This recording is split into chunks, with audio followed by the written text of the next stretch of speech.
In 2000, 1 year into the new democracy, Nigeria joined 188 other countries in the race to fulfill the Millennium Development Goals, among which were measurable targets for reducing child mortality and improving maternal health.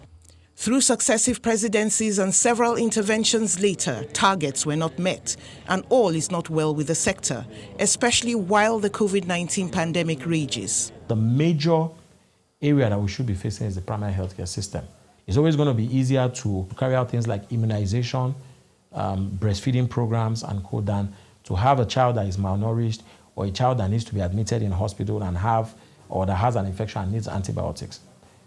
How many strikes have we had, or threatened strikes, even in the middle of a major health crisis?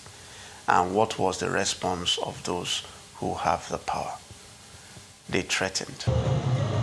Conditions perceived as unfavorable resulted in the exodus of doctors at the rate of about 1,000 per annum. Other health workers also fled to more favorable climes. The recommended amount for the health sector is 15% of the national budget, but in reality it hovers between 3 and 6%.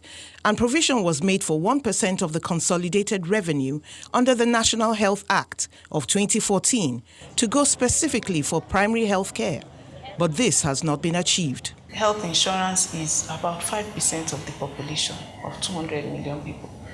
And that health insurance, by the government I mean now, is limited to the formal sector.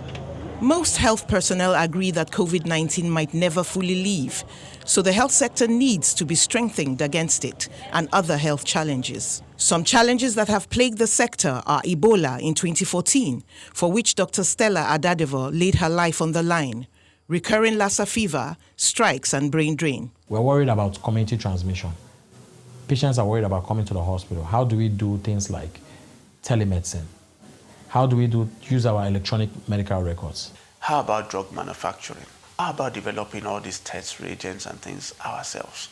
Are they actually impossible to do? So are those things impossible to do? No, they are not.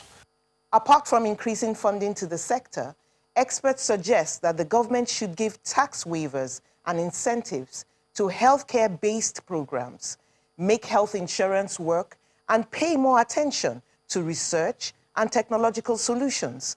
And that's just to start the rebuilding process of the sector. Mary Alale Yusuf, Channels Television News.